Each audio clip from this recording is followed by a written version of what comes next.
Querido Enrico Banqui, qué belleza que hayas aceptado, hermano, estar en esta serie de llamadas que, como sabes, están buscando mostrar otra cara en medio de tanta negatividad y tanto muerto y tanta cosa que se habla con el tema del COVID, ¿no? Para los que no conocen a Enrico, aparte de ser un gran amigo mío, es socio y director de la Escuela de Palo Alto en Milano.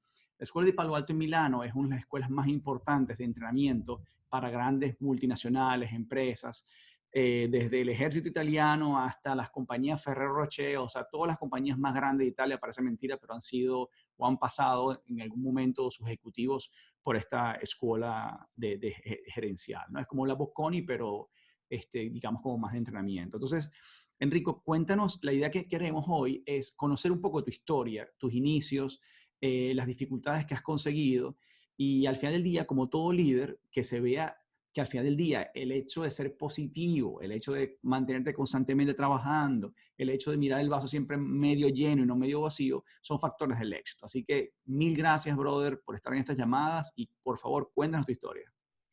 Gracias, Ricardo. Bueno, la verdad es que cuando me llamaste y me dijiste, oye, Enrico, vamos a hacer esto, sabes que primero por los años de amistad que nos unen y segundo porque es un tema que a mí me toca absolutamente de lleno. Entonces, Ricky me dice, cuenta un poquito tu historia, de dónde viene, qué has hecho, para demostrar justamente de que la gente que llega a cierto nivel en la vida no lo ha tenido todo fácil.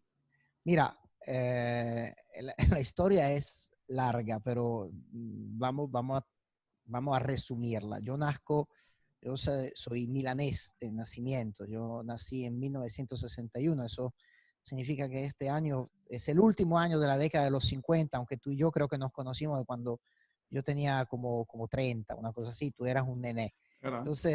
Entonces, nada, nacido en el 61 en una Italia interesante, mi hijo de un gran industrial italiano que era uno de los constructores más grandes de Italia en ese momento. Por lo tanto, una infancia fantástica, muy pampered, como dirían en Estados Unidos, metido entre los lujos y todo iba bien hasta que cuando yo tenía 13 años, eran los años 70. Esa es otra cosa que yo le digo siempre a mis connacionales italianos, que tenemos la memoria corta, ¿no? En el sentido de que los años 70 en Italia fueron unos años muy duros. Eran los años de las brigadas rojas, eran los años de los secuestros. Y justamente por los años de los secuestros, a mí me trataron de secuestrar. Eso yo no lo supe, sino hasta que fui mucho más adulto y mi papá me lo contó. Sino que yo me noté una noche de noviembre con niebla en Milano, llegando a mi casa, que algo pasó en el carro. Hubo una especie no hubo tiros ni nada, sino algo muy extraño pasó. Me metieron rápidamente en la casa y solamente años después me di cuenta que eso fue mi papá me confesó de que trataron de secuestrarme. Bueno, para hacerte la cosa rápida, que pues después lo que pasó, las vacaciones la tomamos en 1974 en Venezuela, en una Caracas, Florida. Yo creo que tú no habías ni nacido. Una Caracas bella, maravillosa, y las vacaciones se convirtieron en quedarnos ahí. Entonces, Claro. empecé a recuperar. Una cosa interesante es que mi papá dejó todo lo que tenía acá, por razones muy complejas, pero dejó todo. Entonces mi papá a los 40 años empezó de nuevo en Venezuela. Wow, qué Cosa, duro. cosa increíble porque después me pasó lo mismo a mí, ¿no? Que a los 40 años tuve que empezar todo de nuevo, pero en Italia. Entonces empezó todo de nuevo. Debo decir que mi papá fue tan bueno que no nos lo hizo pesar más de tanto. Eh, Ahora de adulto sé las dificultades que tuvo, pero siempre, como tú dices, como dijiste en el principio, siempre con una visión positiva. Positiva, yo creo que me voy a parar un ratico a hablar de esta palabra porque creo que a todos los que nos están escuchando puede ser muy interesante. Eh, te hago te hago un momento, un parado, porque mucha gente ahorita, que tú sabes que hago esto de trabajo, me dice lo del vaso medio lleno, medio vacío, otra cosa. Yo creo que la positividad del 2020 no tiene nada que ver con el vaso, o por lo menos tiene que ver con el vaso, pero tiene que ver con la acción que nosotros hagamos sobre el vaso. O sea, si el vaso está medio lleno o medio vacío, es poco importa en los años 2020 con el COVID.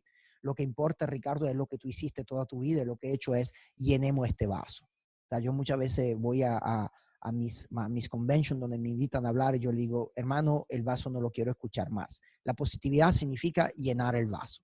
Y si el vaso está vacío, Me tú sabes cómo... encanta, mira, me encanta y voy a hacer como dice con Ramón Muchacho, te voy a robar esa frase y de ahora en adelante voy a decirla en mi No, no, introducción. yo quiero los copyright, yo quiero los copyright. Es que, es Mira, que, te, mira, y por es que te cierto, digo una cosa, uno de mis coach, yo le hago coaching a algunos CEO europeos muy importantes.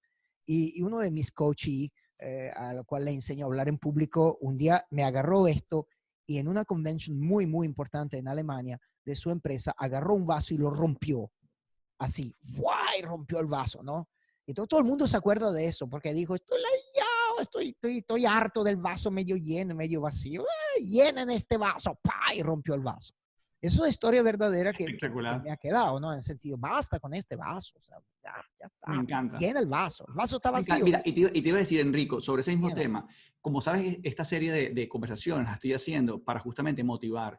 Y de las personas que más he visto motivadoras en los últimos años ha sido tú, con tu serie de charlas. Entonces te voy a invitar de una vez para que cuanto antes pongamos una fecha y entonces hagamos, en vez de una entrevista, como es en este caso, que nos des una clase magistral, bien sea o de la Uf, parte positiva, la parte del cerebelo femenino, que son cosas tan interesantes. De hecho, hemos hecho varias cosas, para los que no sepan, hemos hecho a Enrico, lo invitaron a un evento en España que estuvimos juntos, donde se hablaba del futuro de la comunidad europea o de la democracia en Europa, algo así, y también otro en Miami que hicimos, ¿te en acuerdas? Miami estuvimos hablando. Y entonces, de verdad que es algo que quiero explotar porque sé que además lo haces como negocio para empresas y creo que es Sí. súper importante que te escuchen porque no hay nada mejor que llevar esto a las empresas. Pero volvamos entonces llegaste... Volvamos al principio. Ok, Entonces mi papá agarra las cosas con positividad, échale para adelante. ¿Sabes que en Venezuela se dice para atrás y para coger impulso, ¿no? así Entonces, es. vamos para adelante. Entonces, vamos para adelante. Yo crezco en Venezuela en los años 70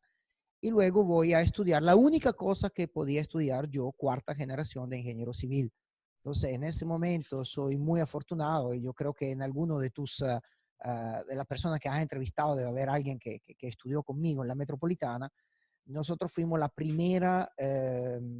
primer año en que la Universidad Metropolitana se había mudado de San Bernardino a allá donde está ahorita.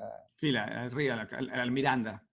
Allá, no, que Miranda. Por eso Miranda, ya, por allá por... Bueno, por la Urbina, por allá, ok. Sí, más allá. Bueno, ok, Así tienes más razón, allá. es verdad, es enfrente, es Y verdad. allá no había nada cuando yo empecé a estudiar, pero yo lo único que quería hacer, hermano, era estudiar ingeniería civil.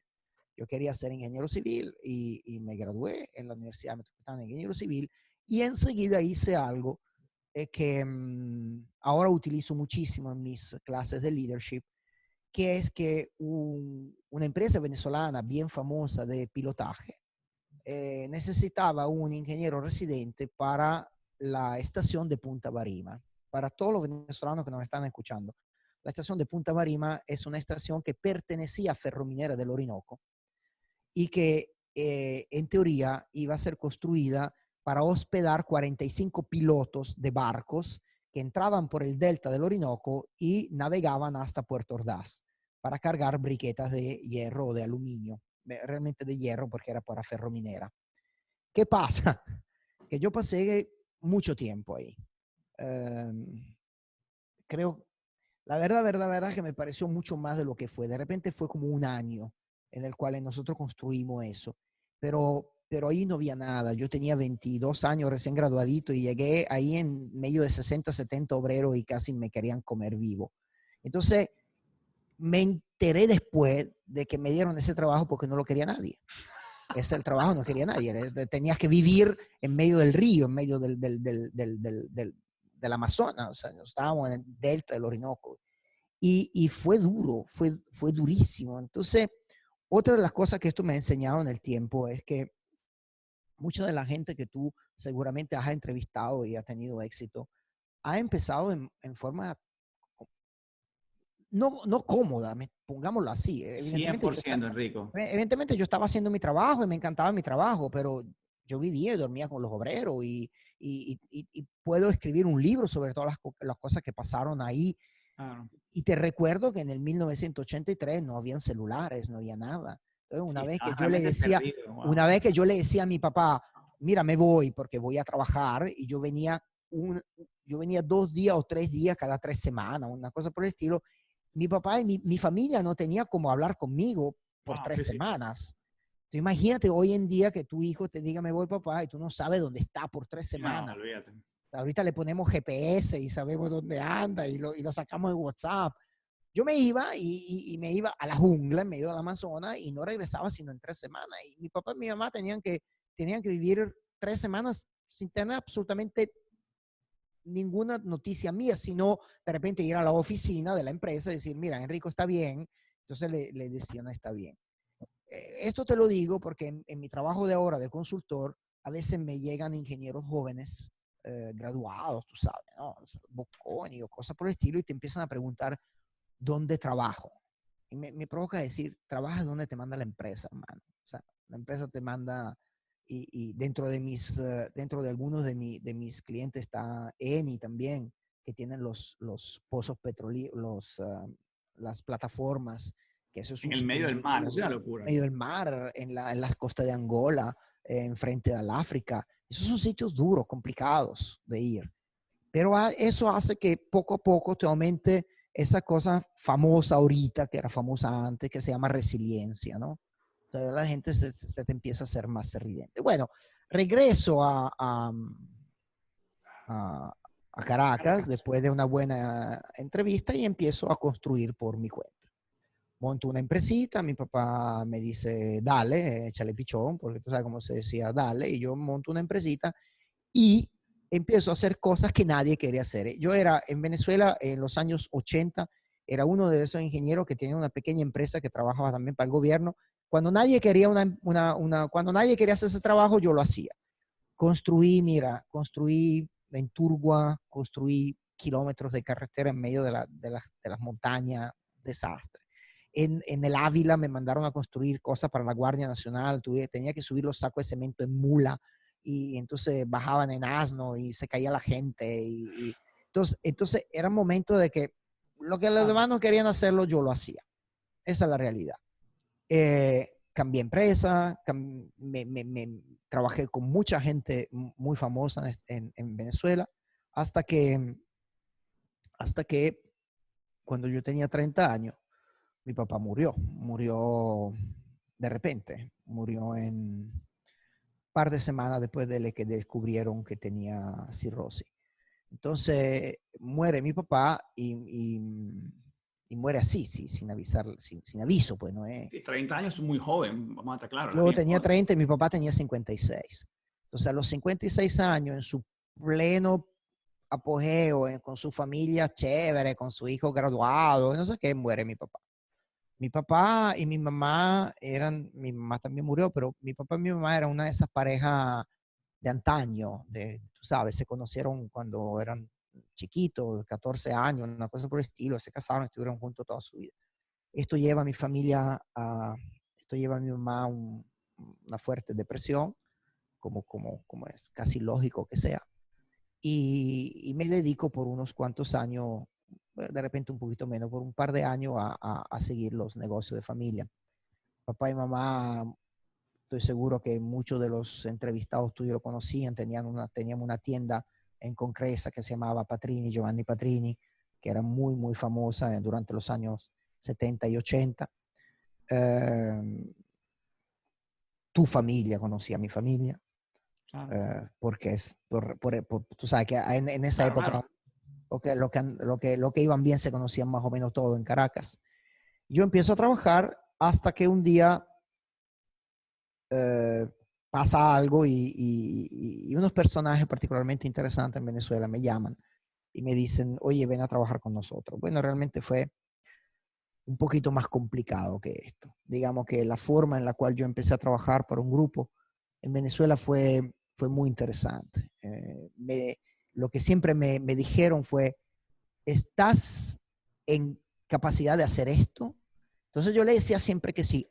Otra grande de los consejos que le digo a la gente se llama aumento en lo que se llama en Estados Unidos self-reliance. O sea, sean tan buenos y sean tan confiados en lo que saben hacer, que yo muchas veces te doy otra frase de la que yo siempre digo en mi seminario es, uno debería echarse al agua, aunque no sepa nadar, siempre y cuando esté seguro al 100% de aprender a nadar antes de ahogarse.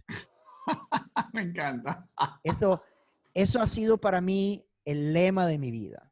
Échate al agua, aunque no sepas nadar, pero no eres un loco. Sabes que si le echas pierna, yo voy a aprender a nadar justo antes de ahogarme. ¿Ok? Y así ha sido toda mi carrera. Mi carrera ha sido empezar a trabajar con un grupo que me hizo hacer de todo, Ricardo, de todo. He dado vuelta al mundo haciendo realmente de todo. Y cada vez que me pedían algo que no me pertenecía como,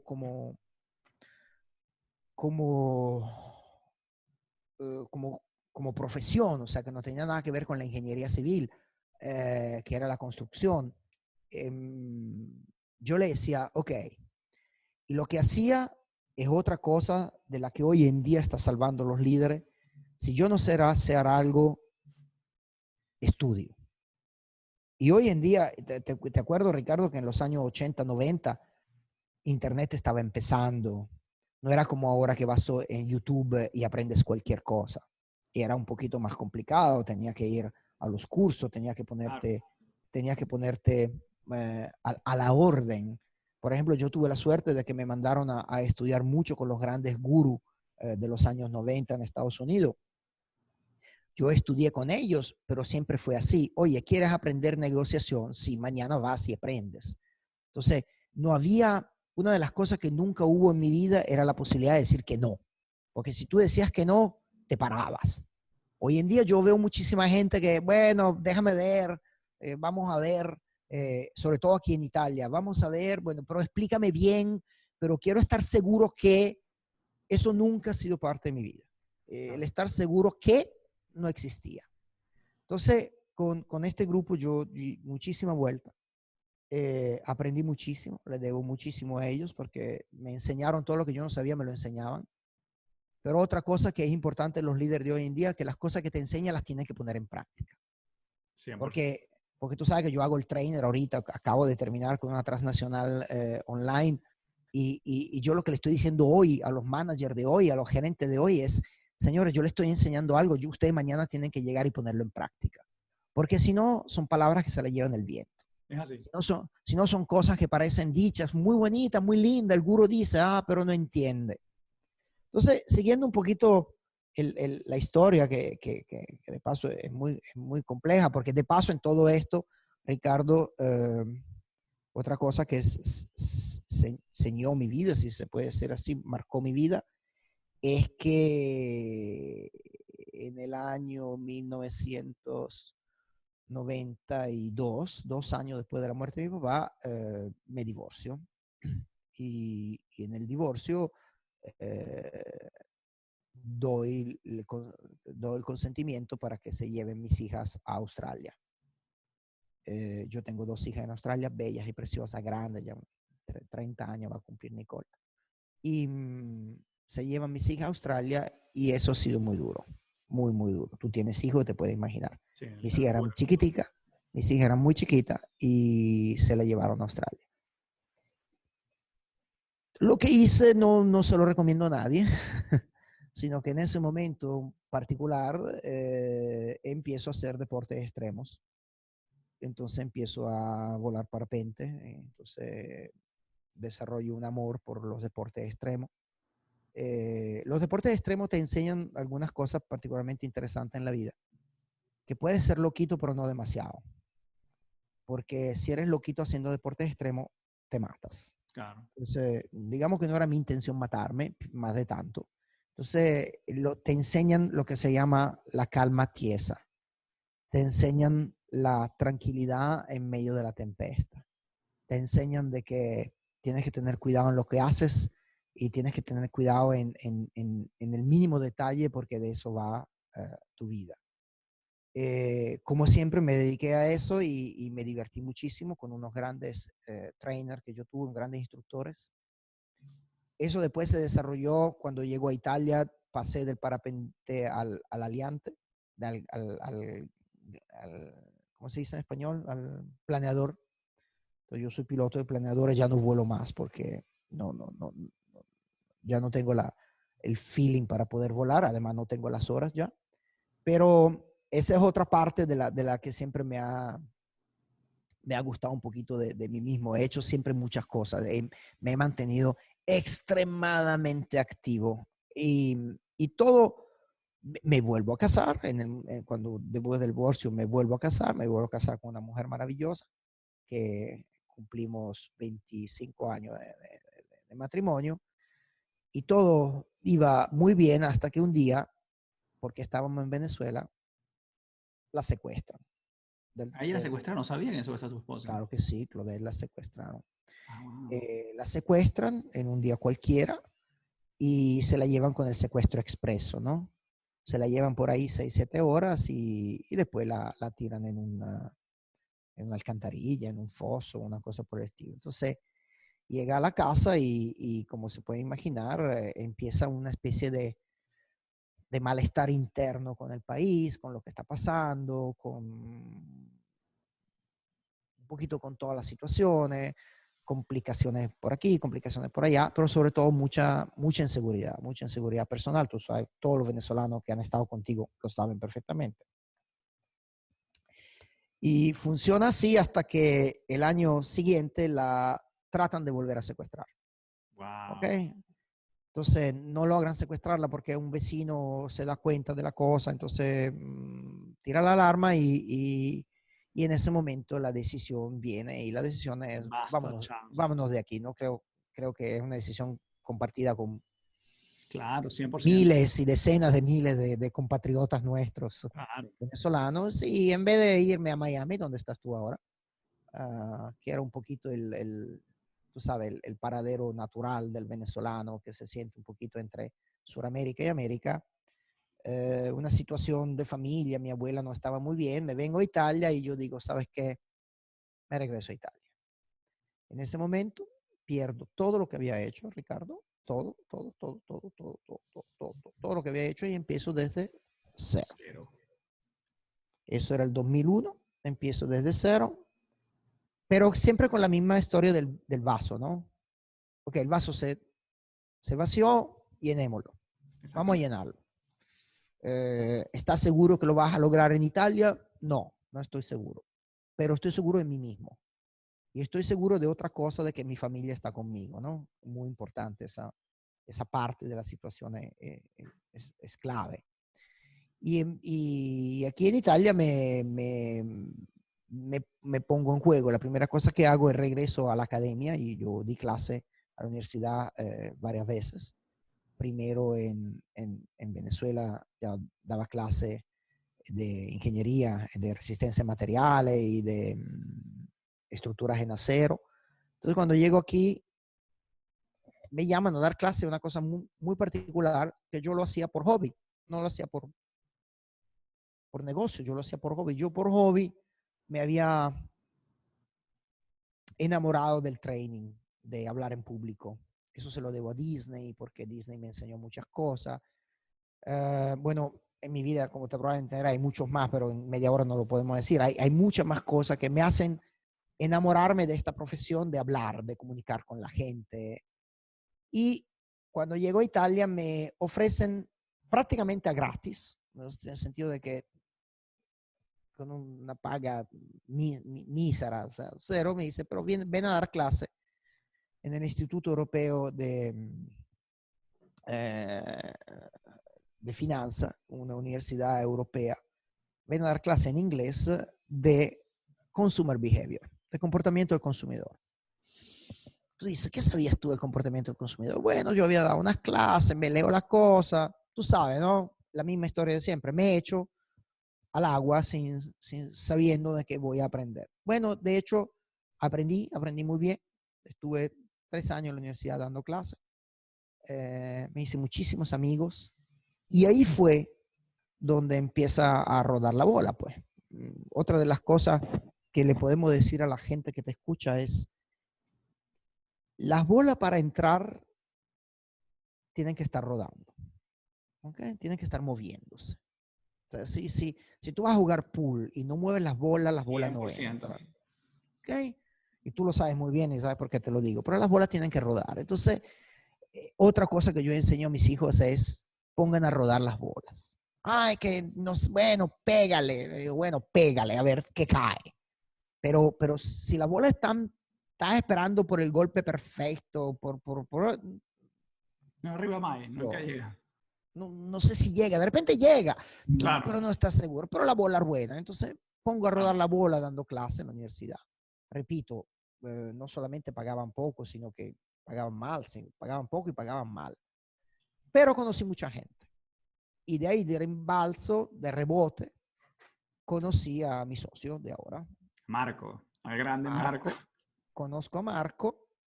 Y una cosa interesantísima de Marco es que todavía lo hacemos. No repitamos este video en italiano porque si no me cachan. Pero Marco hace conmigo una cosa bien interesante que siempre lo ha hecho. Marco fundó la Escuela de Palo Alto en 1990. O sea, cuando yo llevo ya tenía 15 años de historia. No, mentira, 12 años, pues yo llegué como en el 2002 a la escuela. Y él me dice, óyeme esta porque esto es bien interesante y es otra lección que hay que dar. Él me dice, óyeme, ¿de qué sabes dar clase tú? Y yo le digo, yo puedo dar clase de leadership, de consumer behavior, etcétera. Y le pongo mis currículum, que es un currículum importante. Y él me mira y me dice, ¿sabes qué?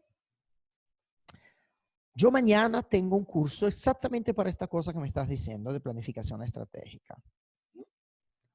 ¿Puedes darlo? Y yo le digo, claro, si yo me estoy proponiendo para darle el curso, si mañana puedo dar el curso, claro que puedo dar el curso. Pues me acabo de enterar, después de años me entero de que esa es la forma de que nosotros usamos aquí en Palo Alto. Cuando viene un trainer nuevo, nosotros le decimos, ok, ¿de qué quiere dar clase? Como si llegaras tú, La Ricardo, y me prueba, dices, claro. bueno, yo doy clase de mercadeo, pues, esa es tu experiencia. Y yo te digo, bueno, Ricardo, yo mañana tengo un curso de mercadeo, ven a darlo. Entonces hay muchísima gente, pero no sabes cuánta, Ricardo, que cuando le decimos eso me dice, mañana, mañana no puedo, mañana tengo que estudiar. Entonces, ahí tú sabes, ahí cuando se cae Finita. todo. Entonces yo le digo, claro que sí, yo doy el curso. Empiezo a dar el curso en el 2002. El curso fue una maravilla. No había ni siquiera PowerPoint en el 2002, lo dábamos Slide. con la lavaña luminosa, ¿no? Y de ahí empieza una colaboración. Al principio una cosita, luego las cositas se volvieron más grandes. Luego, como yo no me puedo quedar quieto, empiezo a traer novedades a la escuela, empiezo a decirle, vamos a hablar de otras cosas, vamos a hablar de cómo los managers, yo he dado vuelta al mundo, mira que esto se puede hacer así. Y encuentro en Marco, mi socio, que tú conoces, eh, un gran aliado, una persona Sí, una dispuesta bellísima persona. realmente, una persona dispuesta a abrirse y ahí empieza lo que han sido mis últimos 19 años, 18 años dando training. Sí. Y no ha sido fácil porque hemos sido siempre precursores nosotros de cosas extrañas, de enseñar, por ejemplo, la positividad en las empresas desde el 2002, 2003, que empezamos a utilizar el entusiasmo, que la gente trabaja mejor. A toda esta, yo me enamoro de la neurociencia porque tú sabes que cuando hablas de comportamiento del consumidor, muchas veces hay una parte psicológica, ¿no? De la psicología. Y yo con la psicología siempre he tenido un poquito de respeto, pongámoslo así.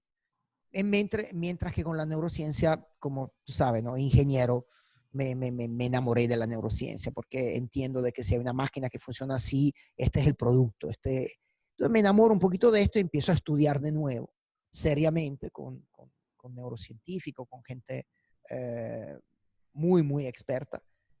Y empiezo a meter la neurociencia al interno de todo lo que es la gerencia. Entonces, neurociencia y gerencia, neurociencia y gerencia. La pegamos en el sentido de que las empresas empiezan a ver algo nuevo, empiezan a ver algo que funciona, empiezan a ver algo que tiene sentido. Desarrollamos toda una rama aparte de la Escuela de Palo Alto y sobre esto hemos construido un mundo nuevo de consultoría. ligado a lo que puede hacer el cerebro al interno del manejo de equipos de altísima performance, etcétera. Y de eso que vamos a hacer el programa, Enrico, de verdad, podremos al cerrar esta llamada, ponerle fecha a eso, porque de verdad que es fascinante ese tema, con todas las variaciones que tiene, además. Sí, sí, es fascinante y sobre todo, mira, hay tres cosas que a la empresa le fascinan. La primera es ligada al funcione.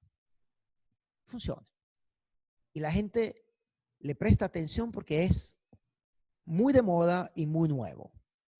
Y nosotros fundamos una cosa que tú sabes que se llama neurociencia urbana, Urban Neuroscience, que es la neurociencia explicada en manera sencilla, que todo el mundo puede entender, que entiende la mujer cuando va de shopping, que entiende la persona al interno del retail, de cómo me tengo que comportar, porque nuestro cerebro funciona de cierta forma para adquirir algo. Funciona en negociaciones, porque yo necesito saber exactamente cómo funciona el cerebro para negociar con las personas.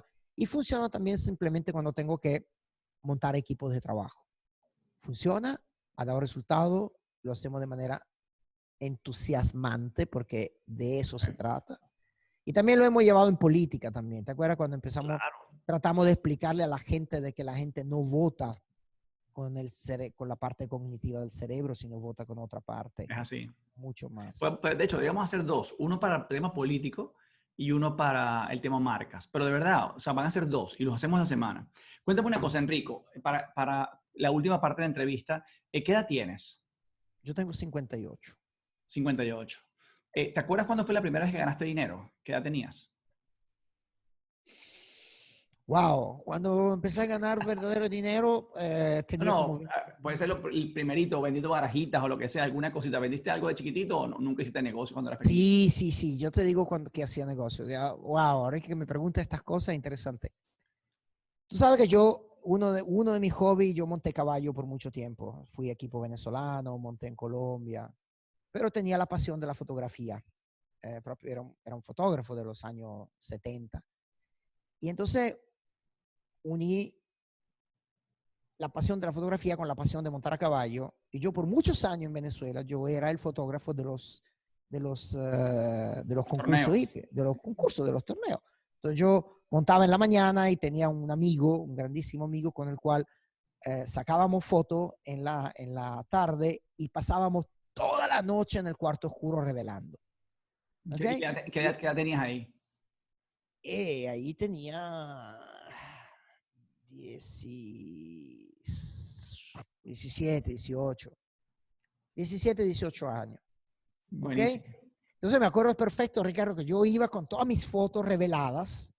Entonces en la Lagunita, en el Club Hípico, en el Country Club, en los Cortijos, en el Ejército, y me ponía a vender las fotos, ¿no? Pero las fotos estaban reveladas. Y me acuerdo que me ponía bravísimo, me ponía súper bravo cuando la gente decía, bueno, 3 fotos de mi hija, qué bella, te las compro, pero quiero 2 nada más, regálame la tercera, ¿no?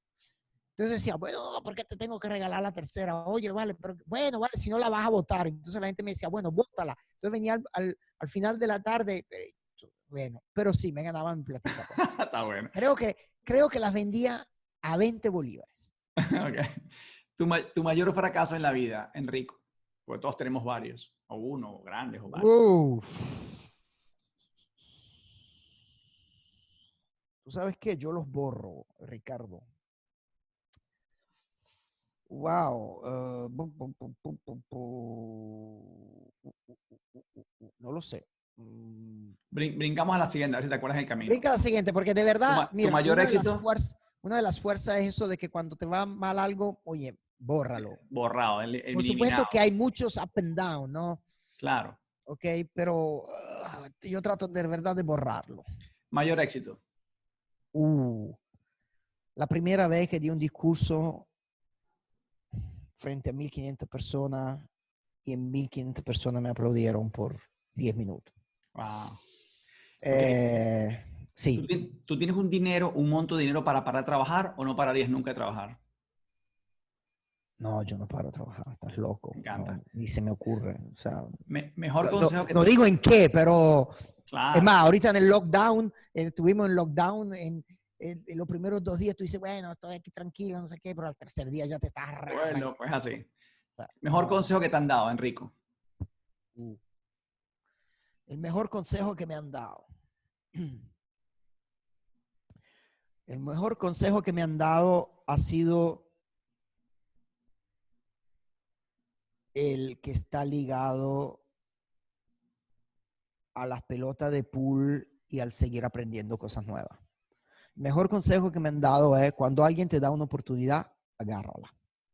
El mejor consejo que me han dado es sigue aprendiendo y mantén tu espíritu joven. Yo tengo 58 años, pero te garantizo que No parece. mi cerebro no tiene nada de eso de 50 años. Ajá. Ese es mi mejor consejo que me lo ha dado y mi papá, yo creo que mi papá, que fue un gran mentor mío, fue propio, dale. Cuando yo le traía algo, mi papá decía, dale, ok, hazlo. Hazlo a hacer y haz de tu vida una cosa donde tú sigues llenando el vaso. Llena el vaso, llena el vaso, llena el vaso, llena el vaso. Me encanta. Días de ejercicio, Enrico. ¿Cuántos días haces ejercicio a la semana? 3. ¿Comes sano? Deberían ser, bueno, estamos en Italia. Sí, sí. Okay. Confronto, comparado con el resto del mundo, sí, nosotros comemos muy sano. Sí. ¿Hora de acostarte? Eh, Ahora me acostarme no antes de las 12:30, porque si no, no lograría hacer todo lo que estoy haciendo. ¿Hora de levantarte? 6:30, 7. Ok. Gente que admiras. Wow. ¿En este momento o en el pasado? Sí, alguien que esté en tu vida, pues, o sea, que tú sientes, mira, estas son personas que admiro. Bueno, mira, admiro, no vale la familia, ¿no? O si vale la Claro, lo que familia. tú quieras, no importa. Puede ser tu padre, Allora, puede ser quien sea. allora, evidentemente he admirado mi familia, papá y mamá, porque mi papá, yo me enteré después de todo lo que tuvo que hacer, ¿ok? Y, y el espíritu que estaba en mi papá era siempre de gente joven y que le iba muy bien. Y eso me lo transmitió completo. Entonces, seguramente papá parece un poquito cliché, pero fue realmente así. Admiro a mi esposa porque es difícil llevar una vida por 25 años juntos, no es fácil. Y ha sido, y es la que me batuquea de vez en cuando y me dice, mira, esto está malo. Es la única que me dice cuando realmente estoy haciendo una cosa equivocada, pues. ¿Ok? Porque si fuera por mí y por mi forma de ser, la equivocación no existe. O sea, vamos. Entonces, de vez en cuando alguien. Y admiro muchísimo 2 o 3 neurocientíficos locos con los cuales he tenido el placer de dividir, confrontarme. Admiro gente que estudia y transmite el estudio de lo que nos sirve para echar para adelante. John Medina, uno de ellos, un biólogo excepcional, y, pero fundamentalmente al interno de mi familia. Hay mucha admiración. Si tienes que recomendar un libro, Enrico, ¿cuál recomendarías? El de John Medina, Brain Rules. Y la última pregunta, Enrico, si tuvieses que darle un advice a la gente que nos está escuchando en estos tiempos complicados, ¿cuál sería tu advice? Y con eso terminamos la entrevista. Mi advice es pararse un momento y racionalizar lo que está pasando. ¿Ok? Pararse un momento y entender que nuestro cerebro no siempre elabora las informaciones de la mejor forma. Pararse un momento y ser capaz de ver la noticia de los dos lados siempre. ¿Ok? Siempre de los dos lados. Siempre las noticias tienen una parte de la medalla y otra parte de la medalla. Entonces, normalmente hoy en día en Estados Unidos, en Italia, se ve los medios hablan de una sola parte de la medalla. La otra parte quedó escondidísima. Entonces, sin querer hacer falsos claims, párense un segundo y vean el lado opuesto de la medalla. Mira, En Italia hay un hashtag que se llama Andrà tutto bene. Hashtag Andrà tutto bene, que en español puede ser Todo va a salir bien. todo va a salir bien. Entonces, yo le pido a la gente que agarre hashtags como esos y los elabore. Está bien, todo pasa, todo pasa. Entonces, esta capacidad de ponerlo un poquito en el futuro, viendo hacia atrás, que es lo que le digo a mis hijos de 24 y 20 años, decirle, oye, dentro de 3 años, 4 años, esto se lo van a contar a sus hijos. Que por 2, 3 meses tuvimos en lockdown, que tuvimos este problema, que cumplimos con las leyes, con las normas, pero nos salvamos, pero siempre mirando adelante. Entonces, sí, no hay que negar que seguramente esto cambiará la vida de alguien. Mira, está cambiando la mía. Ricardo, de hecho, tú y yo nunca nos hemos puesto a hablar así, ¿verdad? Es verdad. Y mira, lo intentamos varias veces, ¿no? Pero ahora cuando tú me dices, oye, vamos a vernos en Zoom, yo dije, bueno, está bien, una más, porque la verdad que hoy en día estamos en Zoom. Y esta es una cosa buena. Entonces, el consejo es, llenen el vaso. Puede ser que el virus lo haya vaciado, en algunos casos, llénenlo. Y si está ya lleno, manténganlo lleno. Me encanta. Enrico, te mando un fuerte abrazo en nuestra bella Italia y espero muy pronto ir a verte por allá como siempre. Gracias, Ricardo. Aquí te esperamos, con le braccia aperte. Grazie mille.